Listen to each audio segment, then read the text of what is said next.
Good morning. आज अध्याय 15 हम लोग पढ़ेंगे शरणागत की रक्षा, है ना। कक्षा 7 यानी 7वां का शरणागत की रक्षा पढ़ेंगे, यानी शरण में आए हुए की रक्षा करना। इस पाठ के माध्यम से, इस अध्याय के माध्यम से यह स्पष्ट किया गया है कि किस तरह अपने कर्तव्य और धर्म के खातिर जो है राणा हमीर अपने प्राणों की परवाह नहीं करते हैं और उनके शरण में आए हुए की वो रक्षा करते हैं, ठीक है। और उनके सामने कर्तव्य और आन का प्रश्न था जिसे उन्होंने बखूबी निभाया, बहुत ही अच्छी तरह से शरण में आए हुए की रक्षा करने के लिए उन्होंने अपने कर्तव्य को अच्छा से निभाया। रणथंभौर के राणा हमीर अपने दरबार में मंत्रियों और अन्य दरबारियों के साथ बैठे हुए थे। वे अपने राजकाज की बातें कर रहे थे, तभी किसी ने पुकारा, मैंने आपकी शरण में आया हूँ महाराज, है ना। राणा हमीर अपने मंत्रियों के साथ बैठे हुए हैं, दरबारियों के साथ बैठे हुए हैं, अपने राज्य के बारे में, अपने कार्य के बारे में राय बात विमर्श कर रहे हैं लोग। तब तक एक आवाज़ आती है, कोई पुकारता है कि मैं आपकी शरण में आया हूँ महाराज। हमीर ने आंखें ऊपर की तो देखा, जब वो सामने देखते हैं तो एक बहादुर मुसलमान उनके सामने खड़ा था और उसका सिर झुका हुआ और गाला व्यथा से, दुख से भरा हुआ था, है ना। तो हमीर पूछते हैं, कौन हो तुम? महाराज मैं दुखिया हूँ, मेरे प्राण संकट में मैं आपकी शरण में आया हूँ। आगंतुक की पूरी कहानी कि वो कहता है कि मेरा नाम माहम शाह है, काम सिपाहगिरी का है और बादशाह अलाउद्दीन खिलजी का खादिम, यानी बादशाह अलाउद्दीन खिलजी जो है मैं उनका नौकर हूँ। और एक मामूली बात पर बादशाह हमसे नाराज हो गए हैं और नाराज हो करके वो हमें फांसी की सज़ा दे दिए हैं, आदेश दे दिए हैं, हुक्म दे दिए हैं।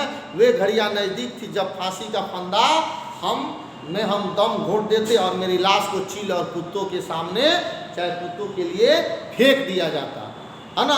तब मैं जेल से फरार हो गया और अब अपने प्राणों की रक्षा के लिए मैं आपकी शरण में आया हूँ, इसलिए हे महाराज आप हमारी रक्षा करें। हमीर ने गौर से माहम शाह को देखता है और देखने के बाद से वो बहुत घबराया हुआ था।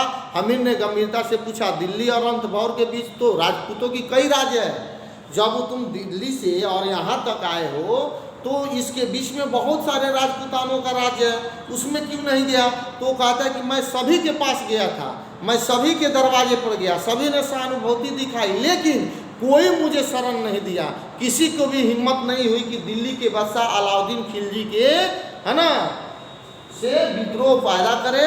उनके डर से कोई हमें शरण नहीं दिया, वो उनको नाराज करना नहीं चाहते थे। हमीर ने अपने सलाहकारों को देखता है और साहिब पाया, उनकी राय थी, महाराज माहम शाह की तलवार आज आपकी शरण में, पर कल तक वो हमारे खून की प्यासी थी। वो अलाउद्दीन खिलजी के साथ मिल करके हम लोग के खून का प्यासी बना हुआ था और आज वो हम लोग से शरण मांग रहा है। तो हम लोग अगर उसको शरण देते हैं तो दिल्ली के तख्त जो है, दिल्ली के राजा जो है अलाउद्दीन खिलजी, उसको युद्ध के लिए न्योता देना, चाहे उनसे दुश्मनी मोल लेने का न्योता देना, क्यों करेंगे हम लोग ऐसा? यह दिल्ली की तख्त की कुरादनी की न्योता देने की बात नहीं है सरदारों, मंत्रियों। अब ये हमीर जी कहते हैं अपने दरबारियों से, यह कर्तव्य का प्रश्न है, यह आन का प्रश्न है। जब माहम इस द्वार से लौटेगा तो स्वर्ग में हमारे पूर्वज क्या कहेंगे, स्वर्ग में हमारे पूर्वज क्या सोचेंगे, है ना।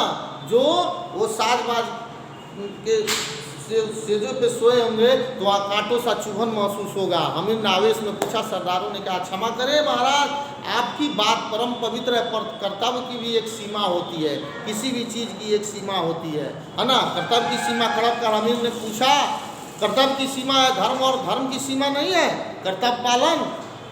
कर्तव्य के पालन से सुख मिलेगा या दुख, जय होगी या पराजय, या दुकानदारी की वृत्ति राजपूतों को शोभा नहीं देती है। माहम शरणार्थी है ना, जो है मन की अवस्था की, यानी मन की भावना को जो है यह शोभा नहीं देता है ना। माहम शरणार्थी है, शरणार्थी की रक्षा राजपूत का कर्तव्य है, रक्षा करना। ठीक है, और यह कर्तव्य हमें पूरा करना है। फिर इसे दिल्ली की बादशाह नाराज हो या दुनिया का बादशाह, उससे हमको कोई फर्क नहीं पड़ता है। सामंत सरदार जब महाराज की भावधारा में बहकर व्यवहार बुद्धि से दूर और भावना के क्षेत्र में वो पहुंच गए। उनके मुंह से निकला, धन्य है महाराज आपका जो आदेश, आपका जो सोच, आपका जो कर्तव्य प्लान है वो सर्वोपरि है। हमीर ने कहा, महमसा रंथभौर अब तुम्हारा घर है और तुम आराम से रहो और विश्वास रखो कि अब किसी भी की हिम्मत नहीं होगी कि तुम्हारी तरफ तिरछी आंखों से देखे। किसी की हिम्मत नहीं होगी और न तुम्हें कोई कष्ट होगा। अगर कोई कष्ट हो तो हमें बताना। कानो कान यह खबर दिल्ली के, यह बात जो है दिल्ली के बादशाह अलाउद्दीन खिलजी तक पहुंचती है।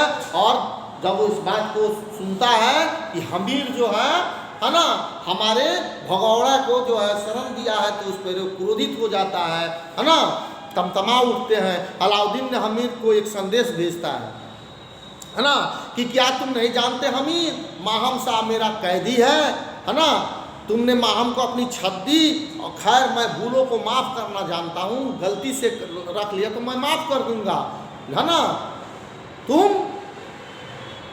कोई बात नहीं, माहम को अपनी देख रेख में मेरे सपुर्द करो और अपने कसूर की माफ़ी मांगो है ना, मेरे सामने उसको है ना सौंप दो और सौंप करके तुम्हारा जो गलती जो तुम किए हो उसके लिए तुम अपने दोस्त के लिए तुम माफ़ी मांग लो। अलाउद्दीन का यह संदेश पाकर वह मुस्कुराया और वो लिखता है, कौन, हमीर लिखता है कि माहम को शरण दी है, कोई नौकर नहीं रखा है और अपना सर्वस्व लुटा कर भी शरणागतों की रक्षा करना मेरी जाति धर्म की संस्कार है। सपने में भी उम्मीद न रखिए कि माहम को मैं आपके दरवाजे लाऊंगा। अब आप जो मुनासिब समझे कीजिए, आपको जो लगे कीजिए, मेरा ये कर्तव्य नहीं है कि अब वो मेरे शरण में आए हैं तो मैं उनको यहाँ से भगा दूँ है ना, आपको जो करना है कीजिए। जवाब क्या था, एक पतीला था जिससे खिलजी के बारूद में आग लगा दी और उसने कुछ दिन बाद ही अपनी फौजों के साथ रंथभौर का किला घेर लिया। लड़ाई झगड़े से क्या फायदा, हमीर ला माहम को मुझे सौंप दे। खिलजी का यह आखिरी संदेश था, लड़ाई से मैं नहीं डरता और जीवन की आखिरी घड़ी तक माहम की रक्षा करूंगा। हमीर का यह आखिरी उत्तर था। दूसरे दिन रण दुदुम्बी बज उठी, यानी लड़ाई शुरू हो गई। शंख फुका गया, ऊंची पहाड़ी पर बना रंथभौर का किला और चारों ओर फैली शाही फौजें, एक तरफ बादशाह के लिए लड़ने वाली फौजें तो दूसरी तरफ अपनी जान पर मर मिटने वाले सिपाही। एक तरफ भरपूर साधन तो दूसरी तरफ आन बान की लड़ाई थी। एक तरफ साधन थी, एक तरफ आन की लड़ाई थी। क्या बात की बाजी और क्या बात, जिसका निशाना एक आदमी के प्राण और एक प्राण के लिए हजारों प्राण सरसों की दाने की तरह हथेली पे रह गए। ठीक है, फिर कहावत हो गया कि टूटी तलवार 100 की 99 करते और गिरता सिपाही 1000 को 999। व्यय के रास्ते खुले हुए थे, आय के बंद, कारू का खजाना और कुबेर का कोष भी, ये सब कब तक टिक पाता, कहीं से कोई आय नहीं होगा तो कब तक होगा। हमीर उस दिन कुछ सोच रहे थे कि माहम शाह आकर खड़ा हो गया और कहिए साहब क्या बात है। हमीर ने पूछा, माहम शाह को चुप देकर हमीर ने पूरी गंभीरता से कहा, शाह अब यह लड़कों का खेल नहीं, युद्ध है। फिर क्या आप नहीं जानते कि मैं राजपूत हूँ, मैं राजपूत हूँ, अपनी आपको मैं वचन दे चुका हूँ तो उसी को मरते दम तक निभाऊंगा। और राजपूत वचन देता है तो उसको मरते दम तक निभाता है। आपकी बहादुरी का चमत्कार देखकर मैं बहुत खुश हूँ। हार जीत तो किस्मत के दो किनारे होते हैं, इसका फिक्र मत कीजिए। लड़ाई चलती रही, सामान और सिपाही घटते रहे। एक दिन भंडारी ने खबर दी, आज खाने का सामान समाप्त हो गया। किसका, रंथभौर के हमीर का। रंथभौर के किले में एक सभा हुई कि अब क्या किया जाए, अब तो सब कुछ खत्म हो गया, अब कुछ नहीं है, बाहर से आने वाला नहीं है, किला गिरा हुआ, अब क्या होगा। माहम शाह ने बहुत खुशामद की, हुआ बहुत गिड़गिड़ाया कि बादशाह को सौंप कर सुलह कर ली जाए, मैंने आप मुझको लौटा दीजिए और उनसे संधि कर लिए। पर उसके प्रस्ताव का समर्थक वहाँ कोई नहीं था, कोई उसका समर्थन नहीं करने वाला था। वचन दे दिया गया है तो दे दिया गया, लड़ाई तो लड़ाई। फैला हुआ कि कल किले का द्वार खोल दिया जाए और जमकर युद्ध हो। इस युद्ध का स्पष्ट अर्थ था आत्माहुति, सर्वस्व समर्पण, मने अपने को बलि दे देना, आत्मा का बलिदान कर देना और त्याग देना और सब कुछ उनको सौंप देना। जीत की कामना सिपाही को उत्साह देती है तो विजय की आशा उसे बल। कामना और आशा के झूले पर इधर से उधर झूलने वाले सिपाही न थे। उन्हें झूलना नहीं झूमना था, उन्हें जूझना नहीं बूझना था। और किले में यौवन की किलकारियाँ बढ़ती इन स्त्रियों का क्या होगा? जो जवान स्त्रियां हैं उनका क्या होगा? उन्होंने फैसला किया कि हम किले के द्वार खुलने से पहले, जब किवाड़ खुलेगा किले तो उससे पहले हम जौहर कर लेंगे। अब वे निश्चिंत थे, जैसे उन्हें जो करना था कर चुके थे। रात को वे सब सो रहे थे और सुबह उनको जल्दी उठना था, हमेशा हमेशा के लिए सो जाने की। ऐसी जीवंत नींद रात के सितारों ने फिर नहीं देखी। अब वे आपस में अब भी कहा करते हैं। भौपटी तो सब जागे और पुरुषों ने नित्य क्रम से निर्मित हो सबसे पहले एक विशाल चीता सजाई। एक चीता सजाया गया और स्त्रियां ने पूजन किया। पूजन करने के बाद कीर्तन किया और अपने पतियों से मिली और मिल करके और पुरुषों को प्यार से थपथपाया और उनके पैर छुए। आज वे अपने सर्वश्रेष्ठ श्रृंगार में, जैसे जीवन की सर्वोच्च यात्रा पर कोई जाता है और उसे श्रृंगार करता है, उस प्रकार से श्रृंगार किया है और दर्प दीप गति से चिता की ओर चली गई। बुझी हुई है ना, बुझी हुई यानी घमंड से चूर होकर के वो चिता के, जैसे स्वयंवर के बाद दुल्हनें अपनी पालकी की ओर बढ़ रही हों। क्या आत्मा की अमरता का ऐसा विश्वास और मृत्यु का इतना मनोरम विवरण इतिहास को किसी और पृष्ठ में इतने प्रदीप्त रूप में लिखा गया है? क्या ऐसे है ना जो है चमकते हुए लिखा गया है किसी यति में? किले का द्वार खोल दिया गया और रणथंभौर के योद्धा रण में कूद पड़े। रण था दिल्ली की फौजों के लिए, युद्ध का मैदान दिल्ली के खिलजी के फौज के लिए था, लेकिन रणथंभौर वालों के लिए तो आत्मदाह का यज्ञ था, यानी अपने आत्मा को बलिदान कर देने का ये था। माहम और हमीर साथ साथ आगे बढ़े और काल बनकर बरसे। दूसरे सिपाही भी खून की आखिरी बूंद तक लड़े और वे शहीद हो गए, परंतु अलाउद्दीन खिलजी को ऐसा घाव दे गए जिससे वह जीवन प्रयत्न सलाहता रहा, यानी जीवन भर याद वो करता रहा। इसी घाव दे गए।